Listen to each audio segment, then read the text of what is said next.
আমাদের election machinery কি report দিচ্ছে চন্দন? ওই তো স্যার কয়েকটা এরিয়া কয়েকটা পকেটে একটু গোলমাল চলছে। ওই স্থানীয় দাবি দাওয়া নিয়ে ক্ষোভ। সে ভোটগুলো আমাদের পক্ষে নাও পড়তে পারে। মানে ওগুলো কি অপোনেন্টের ভোট ব্যাংকে জমা পড়বে? 50-50 চান্স আছে স্যার। অপোনেন্ট বলতে তো গজেনবাবু। গজেনবাবুর দল যদি জোরদার ক্যাম্পেইন করে তাহলে মানুষের মনের আস্থাটা তারা অর্জন করে নিতেই পারে। সেক্ষেত্রে তারা ভোটটা পেয়ে যাবে, আদারওয়াইজ ভোটগুলো কোনো পক্ষেই পড়বে না। চন্দন, বি অ্যাক্টিভ। ইলেকশনের ডেট অ্যানাউন্স হতে আর দেরি নেই। আপনি চিন্তা করবেন না স্যার, আমি অলরেডি সে সমস্ত এলাকায় বাইক নিয়ে ছেলে ফিট করে দিয়েছি টহল দেওয়ার জন্য। Be careful, very careful. Chandan, তোমায় দেখতে হবে এই 2000 ভোটার ভোটের দিন যেন কোনো মতেই বুথ পর্যন্ত পৌঁছতে না পারে। আরে সন্দীপ, এসো এসো এসো, বসো। Thank you sir. আমি তোমার জন্য আগামী 1 মাসের ছুটি মঞ্জুর করেছি। তোমার কোনো আপত্তি নেই তো? স্যার 1 মাস ছুটি মানে আমি তো এই কদিনই হলো জয়েন করেছি। আমার কি কোনো কাজে গন্ডগোল হয়েছে? Not at all young man, not at all. তুমি কিছু মনে করো না, এই ছুটিটা কিন্তু উইথ স্যালারি, হ্যাঁ, মানে সবেতন ছুটি। Thank you very much sir, কিন্তু এই পেইড লিভের কারণটা কি জানতে পারি? অফকোর্স, আসলে সামনে ইলেকশন। তুমি আর কিছু বলবে? স্যার আপনাকে একটা জিনিস জিজ্ঞেস করার ছিল।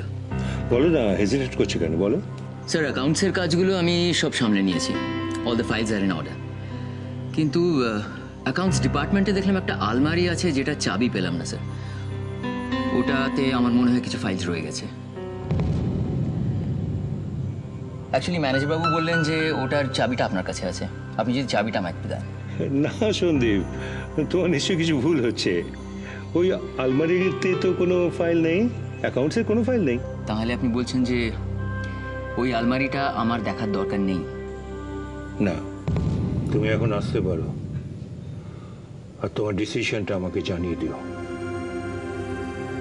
আচ্ছা। কি হলো? ওখানে দাঁড়িয়ে আছেন কেন? আসুন না। আসছি, এক মিনিট।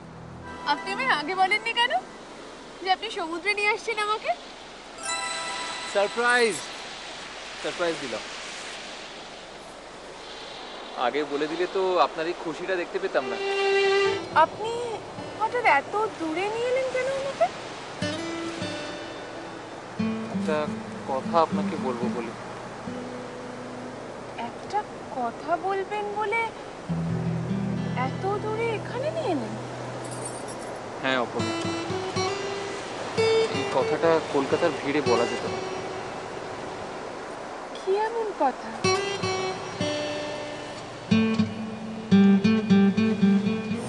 এটা কি? এটা আমার স্বপ্ন, আমার ইচ্ছে, আমার ভালোবাসা।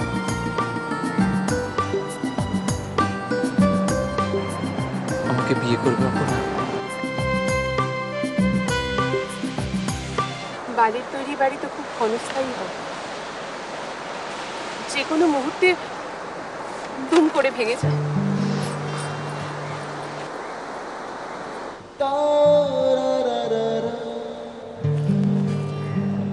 অপর্ণা, কি হয়েছে? কেন কেন আপনার বাড়ি আমার নামে হবে? কেন কেন আমার মতো একটা মেয়েকে আপনি এত স্বপ্ন দেখাচ্ছেন? কেন?